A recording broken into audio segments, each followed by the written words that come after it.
You're listening to Witch Wednesdays, your weekly podcast source for all things witchcraft in the modern world. Welcome back to Witch Wednesdays. I'm Steph, and I have a guest here with me today. So I am going to go ahead and let her introduce herself and let you know where you can find her online. Hi, everyone. I'm Pythian Priestess. My mundane name is Ashley. You can find me online on Instagram, TikTok at PYTHIAN Priestess. And you can check out my podcast, The Occult Unveiled, streaming wherever you listen. Well, thank you so much. I know you offer a ton of online content, pretty big over on TikTok.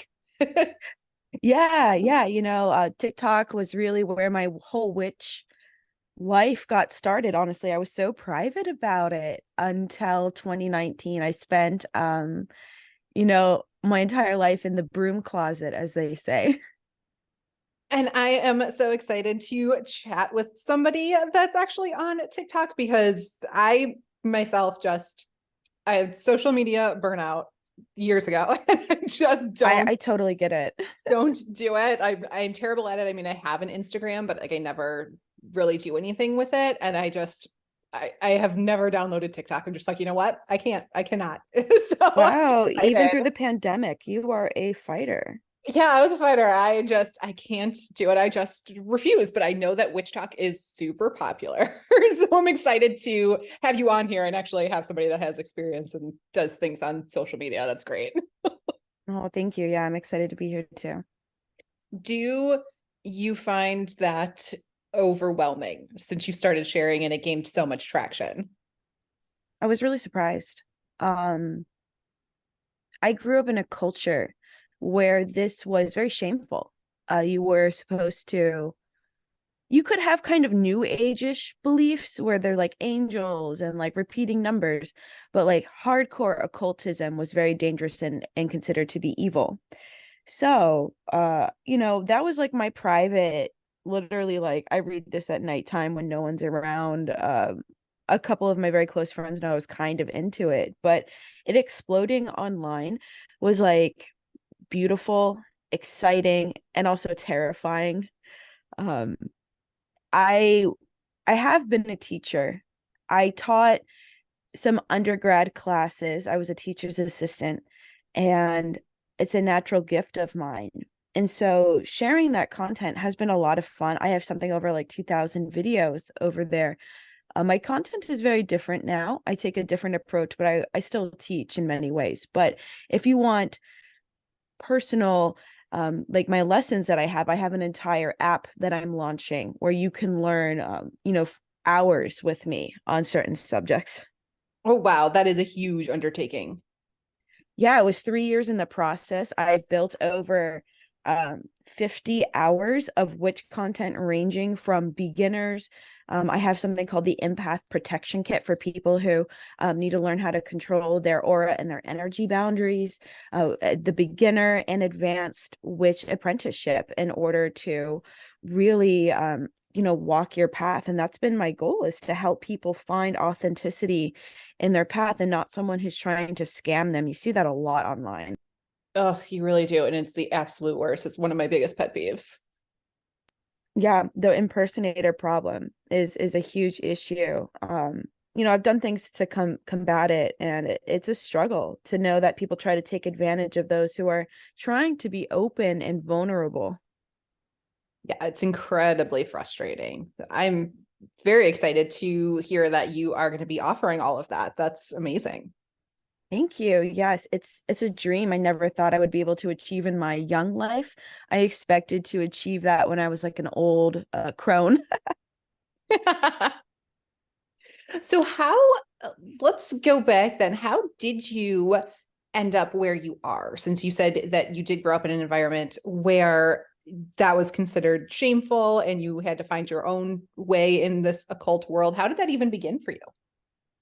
I was 4 years old when, Four. I was not expecting yeah, that. yeah, I was a baby. I grew up in a really, really religious household. My family's austere Roman Catholics. My two great aunts were Benedictine nuns. They wore their habits every day. And I understood that religion and spirituality were really important. And I felt like I felt connection to God, spirit, or whatever. But it was when I was 4 years old when my aunt, who I guess saw this in me, asked if I wanted to become a nun. And I said, no, I want to be a priest. And they said, you can't do that because you're a girl. And I said, oh, well, I don't care about this anymore. And that's, my 4-year-old brain being like, well, this doesn't want me. So that was the first kind of like break, I guess, into occultism. Like I said, as I was a very curious child. I always wanted to know why. I wanted to understand things. I remember telling my parents when I was 6 that I didn't think religion and science were compatible because there were no dinosaurs in the Bible. So it's just cute stuff like that until I was in high school, where I was being very relentlessly bullied. And I prayed and prayed to the Christian God. I tried to make pacts or contracts, covenants. Nothing worked. I was still being very hurt. And I went to a Renaissance fair with my friend, and I wanted to get my palm read because that's the only like my understanding of occultism at that time had come from like child books and fairy tales and stuff. So this was my first chance to really dive into another level.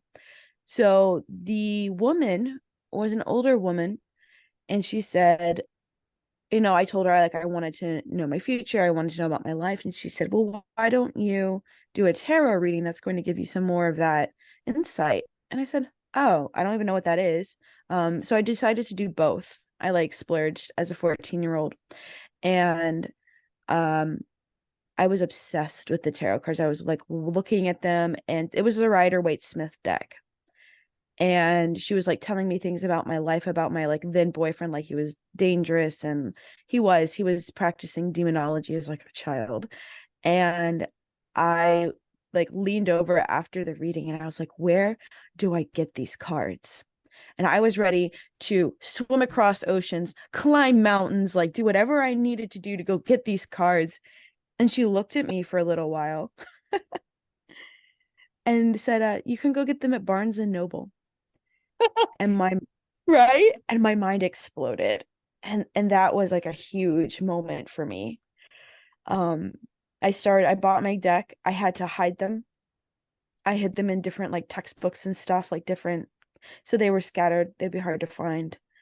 um and then when I was older, a couple of years, like right at the end of high school, I had to go to church Fridays and Sundays, growing up. And I don't know what the pastor was doing during his sermon, or the priest, I should say. It was something about the Ten Commandments, and I was like looking at um the gospel for the day, and I was like, "Thou shalt have no other gods before me." And it like really clicked for me in that moment. I was like, "Does that mean there are other gods?" And like my mind again exploded. And from that, I started to study philosophy, looking for truth. I studied literature. And it wasn't until I moved to Los Angeles that I was really able to find uh, what I was looking for. I got my undergraduate degree in philosophy. Um, and actually, it has like an aspect of theology to it as well, even though I don't love that part. Um, so I moved to LA, was studying for my MFA in screenwriting and producing, and I discovered Manly P. Hall in the Philosophical Research Society in Los Angeles. And that's where everything cracked open on a whole nother level.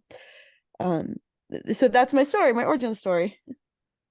Wow, that is, oh my gosh, so many great things in that Yeah. story. That's so, where are you at now with your family? I mean, they have to know everything that you Uh, do online. It's such an interesting question. I don't really know. Um, you know, my family and I, we've come to an agreement that in order to maintain a healthy relationship is that we just don't talk about what I do. It makes things difficult, I will admit that. I still love my family, but you know, I've always been an outsider, and I know that's where I'm going to continue to be for the majority of my life. And that is the case for a lot of people. So it's interesting that you can provide that perspective on it, because it's not always terrible and it's not always a happy ending. Sometimes it's just right there in the middle where it just exists and we don't Yeah, it have to does. talk about it. Yeah, but like, you know, it's so interesting. You know, the further out in my family, like I said, there's some new agers in there. They just like don't think of themselves as occultists or witches.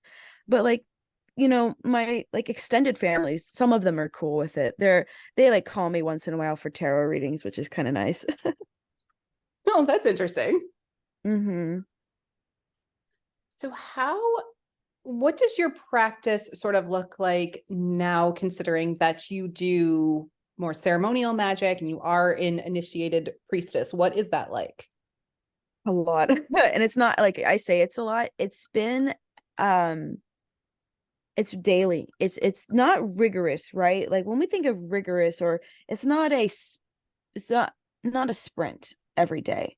You it's a marathon of life. Spirituality is a lifestyle now. So a lot of it is I wake up in the morning, I say my prayers when I wake up, even if I just lay in bed with my eyes closed. It's about recognizing that I am blessed to have another day, that I will live this day in the light of the goddess and spread her message as she needs me to. And then I get up and I'm supposed to do banishings. Whenever I believe that when you sleep, a part of you sometimes goes into the lower astral realm. And so you always want to remove any like dream residue or anything like that. And also just to start the day on a clean slate energetically. Uh, in the morning, I have a very specific diet. I'm dairy free, but not vegan. I'm allergic to dairy. So in the morning, I bless my food, and that is done in a couple of different ways. Sometimes I take the honey over my tea and I make an invoking earth pentagram in order to bring in stability and energy for the day. It's little things like that. And then, of course, like most of my day is either doing tarot for people. So I need to cleanse every day after that, and try to keep myself as open a channel as possible to speak. Because sometimes when I do readings, I hear things coming out of my mouth. I'm like, wow, that's so wise. I'm like, oh, that's not me. That's Isis. Um, and so there you can never have a pure vessel. We're all tainted by our personality, of course. But I do my best to like try to live in love. I know that sounds cheesy, but trying to find empathy for every person. And a big part of that's just like daily stuff. So if I'm driving, I live in Los Angeles, the traffic here is banana pants and people cut you off. And instead of getting mad, uh, I I do my best to recognize that anger and say that person must be having a really terrible day where they're rushing. Wow, I've had days where I've rushed and felt like the world was against me. I'm going to give that person grace. And that's hard. But that is what being a priestess is. It's about um, giving the community around you not just a platform for healing, but also being a light in the darkness.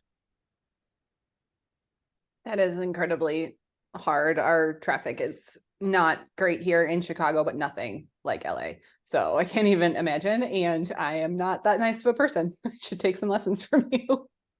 Oh, thanks. Yeah, it's been hard. A lot of it, you know, in ceremonial magic, a lot of it is about you're purifying your personality. Um, so some of the stuff that I've, you know, do that I can't share, you know, it really puts my personality to the fire. Because your personality, while yes, it's fixed, like, and with psychology, we understand that we all have um beliefs that maybe don't serve us.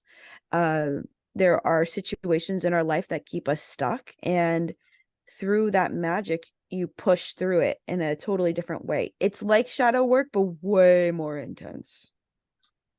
Oh yeah, shadow work has been an absolute buzzword in the Yeah. last two years or so. Has just seen an absolute growth. I understand it, but I think people don't realize how much work that is. Yeah, my very serious boyfriend is a psychoanalyst, and he knows Freud very well, and we talk about shadow work a lot. And he's like, what people are doing is really cute, and it can break the surface, but the point of shadow work is that it's unconscious. So you really do need to go that level, ideally with a professional, in order to achieve like genuine shadow work. I stand very firmly on that, and I know it's not popular. No, I completely agree with you. I've talked about that on this podcast before, that I think talking to someone and finding a licensed therapist to work with, when you do that, it's deep, heavy work and you have no idea what's going to come out. Right, because it's unconscious. You have to bring it to the surface. Exactly. And it could be like much more traumatic than you are thinking that it's going to be. So it's always good to have a professional there to work through it with you. Right, for your listeners, just a quick metaphor. Your mind is a lake, and a lot of the shadow work that you see on the internet is like you're skimming the lake with a like a pool cleaner. You're pulling all the leaves off, and you're like, look how clean my lake is. And then you get a drudging crew to drudge the bottom of the lake, and guess what? You find bodies, you find maybe some used weapons, right? And you're like, oh wow, I didn't even know that was there. That is a good metaphor. Mhm. I like that one a lot. So if somebody were completely new to your podcast and they have never listened to the Occult Unveiled, what can they expect? Oh, so the wonderful thing about The Occult Unveiled is that each episode is self-contained. So scroll and find what you're interested, whether you're interested in tarot, death doula work, vampirism. We talk about auras, glamour magic, everything, like literally whatever your interest is in the paranormal, the occult, or witchcraft, you will be able to find an episode that will help you. One of my favorites is casting a spell, learning how to craft your own spells in order to do what I would consider a lot of like advanced magic.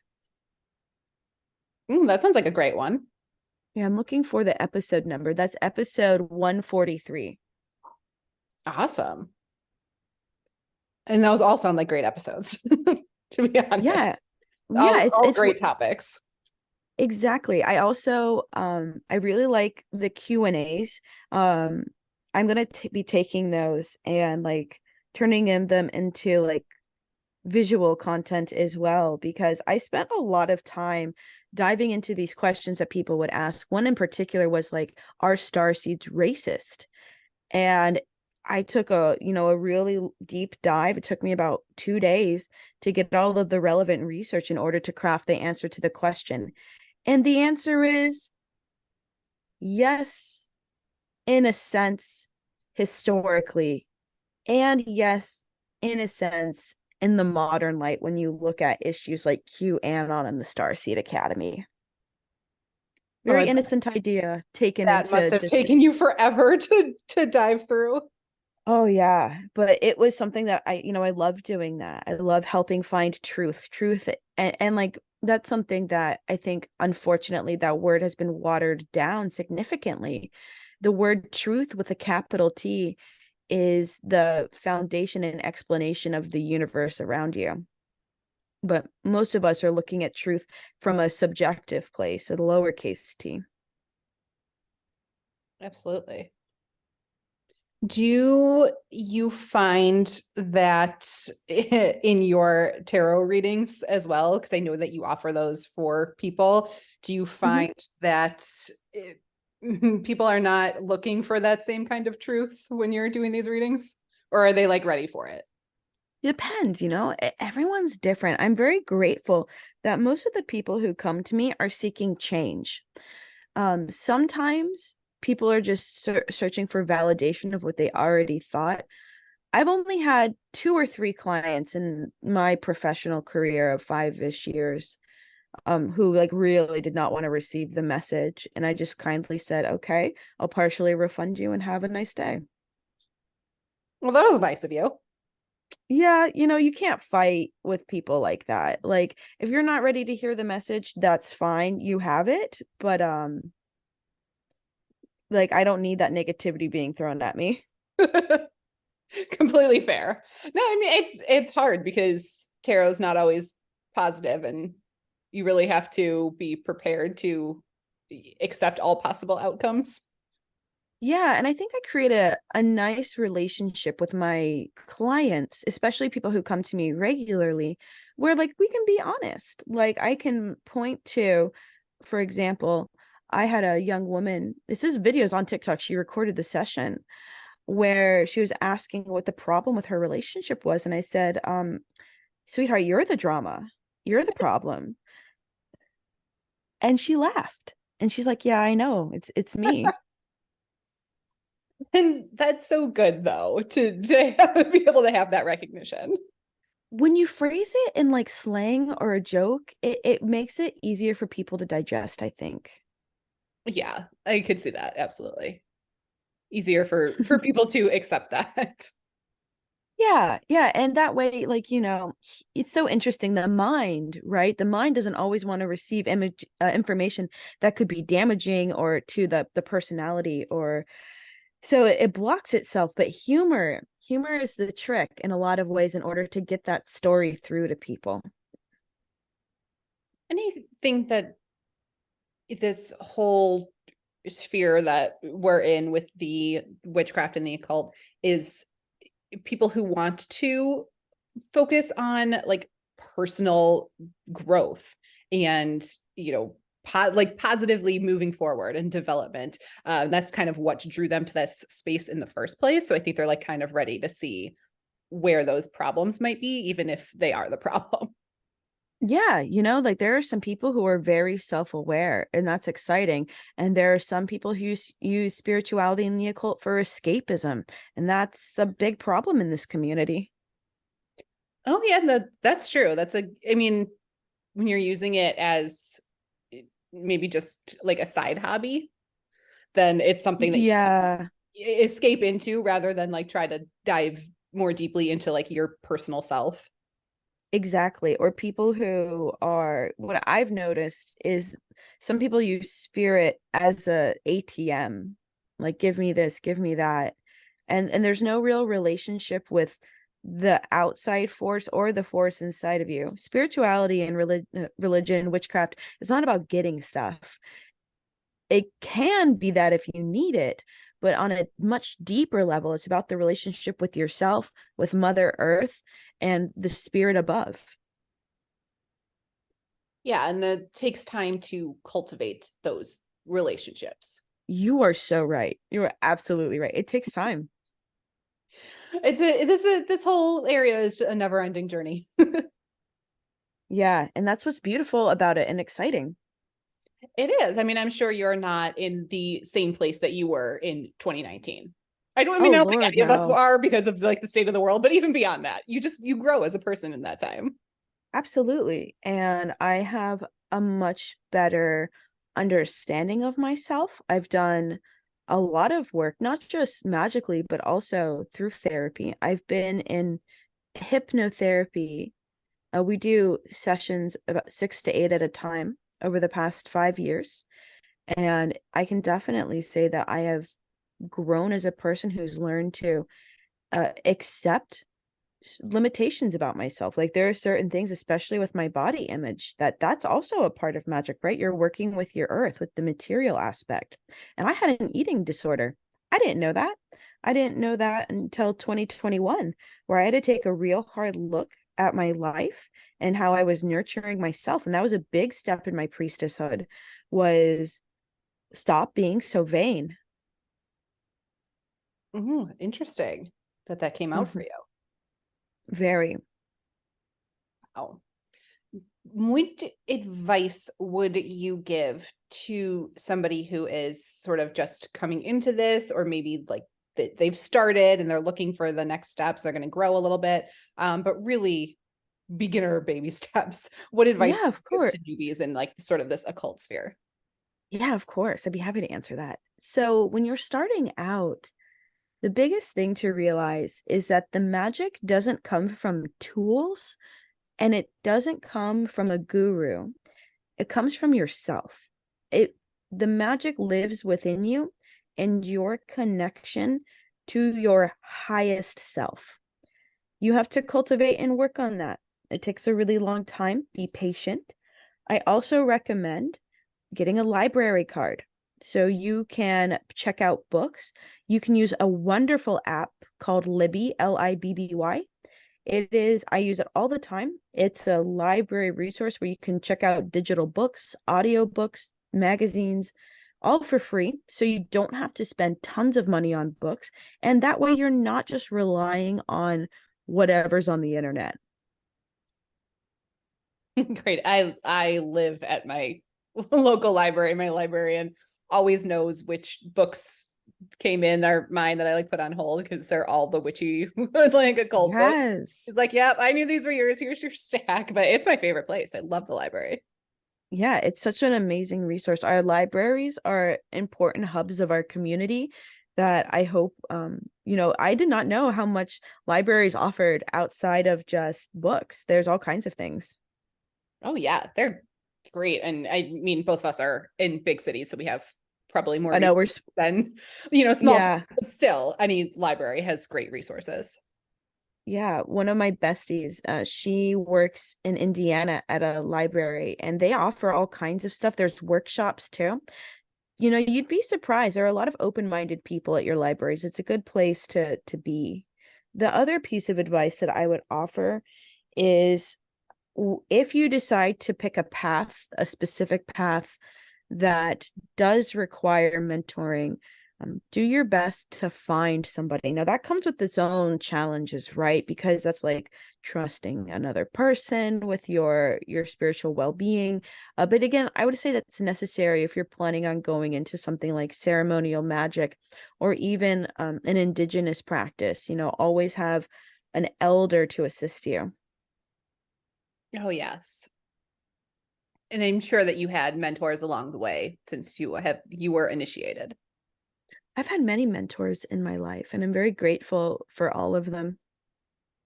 It is helpful. I know that a lot of people are solitary and just, work better on their own and study better on their own. But there is something to be said about like having a person there who's just a little bit further along and can help you over some of those bumps. Right. And that's why I have created the Occult Unveiled to have, there's all different kinds of experts from around the world, from all different paths. I also offer my classes for people who cannot find a mentor in their area. So there's lots of options, but we could go into a whole nother podcast about like learning how to find someone who isn't taking advantage of you. The biggest thing that I can say about that without going off on a tangent is look at exploitation. If you are being exploited in any way, financially, emotionally, physically, sexually, you need to leave. You always have a choice, and there's always a way out. So if someone tells you there's not, that's a lie. Yes, excellent advice because it is very easy to fall into a cult in this world. Mm-hmm. They are still out there and it's hard when you first get into one because you like when you're on the outside you think that you're never going to fall for that. You're too smart to fall for a cult. Like they're tricky, they're sneaky. Oh, it's so interesting. I've spent a lot of time both in school and on my own studying cults and their manipulation tactics. The biggest thing for people to realize is falling into a cult can happen to anybody, regardless of your socioeconomic status, your gender, your race, because it's about your openness. If you have high openness, that will be a factor. The other factor is transitional phases. People who are in transitions in their life are more likely to fall into cult again because of that openness. Yeah, and that's not a personality flaw. There's nothing wrong with you. No. It just it can happen to absolutely anyone. So Yeah, I think yeah, it's it's great not a advice to just like know what to look out for. Yeah, absolutely. If there is some abuse of power there, you can get out. yeah, be open but not naive. There you go. Yes, that's excellent advice. I think no matter where you are in life, you don't have to be a Mm. witch at all. Yeah, that's true. That's just generally good advice.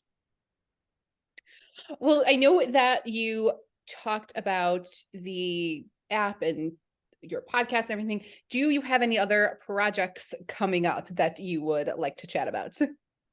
Of course. So the big thing that's coming up in 2023 is season 6 of The Occult Unveiled. We have some really exciting shows. First with YouTube sensations Sam and Colby. On Halloween, we're going to be dropping our episode. I was so excited to be the witch they brought to the Conjuring House for their big Halloween special. So you can watch on YouTube and then go behind the scenes on The Occult Unveiled. And we'll also be having plant experts, both poisonous plants, psychedelic plants. We're going to be talking about Catholic mysticism and one of the most exciting shows I think we've ever done, which is The Syncretism of Yule, or a panel show explaining how all these different aspects of Christmas came from pagans. Yes, one of my absolute favorite topics. Yeah, so that's like it's coming up real soon. I'm really excited about it. The app is soft launching in October 1st. So you can check that out, Pythian Mystery School on Google Play or App Store. But I do recommend, set up an appointment with me first, please. You can go to my website, pythianmysteryschool.com, set up an appointment with me so we can talk about where your fit is. It's totally free. I just want to help you on your journey and get you to the right place. Oh, I love that. That's great that you offer that. I know it can be really confusing. Mm-hmm. Awesome. I am so excited for all of those things. I can't wait. Halloween is my favorite. I love the entire month of September and October, but Halloween, like very secular Halloween, is my favorite holiday. So I love it. I cannot wait for that episode. That is going to be so much fun to watch. Well, thank you so much, Stephanie. I'm really excited too. And I really appreciate you taking the time to have me on Witch Wednesdays. It's been an honor to be here. Thank you. Thank you for sharing your expertise and everything. And listeners, I will have all of everything that we talked about linked over in the show notes on witchwednesdays.com, so you can check that out. And I will, of course, remind you on Halloween to go check out that episode. I can't wait. Spooky stuff is like right up my alley. So I'm super excited for that. And of course, I love doing the deep dives into where all of our holiday traditions came from all of our pagan ancestors. So lots to look forward to from you. Very exciting. Thank you so much. Yes, it's exciting. So stay tuned, everyone. And listeners, thank you so much for being here this week. That is everything that I have for you, and I will see you all next week. Need even more? Subscribe to Patreon and YouTube for exclusive bonus content. Order a themed witchcraft box every month through Witch Wednesdays on Etsy. Be sure to follow on Instagram at Witch Wednesdays Podcast. Find all these links and more at witchwednesdays.com.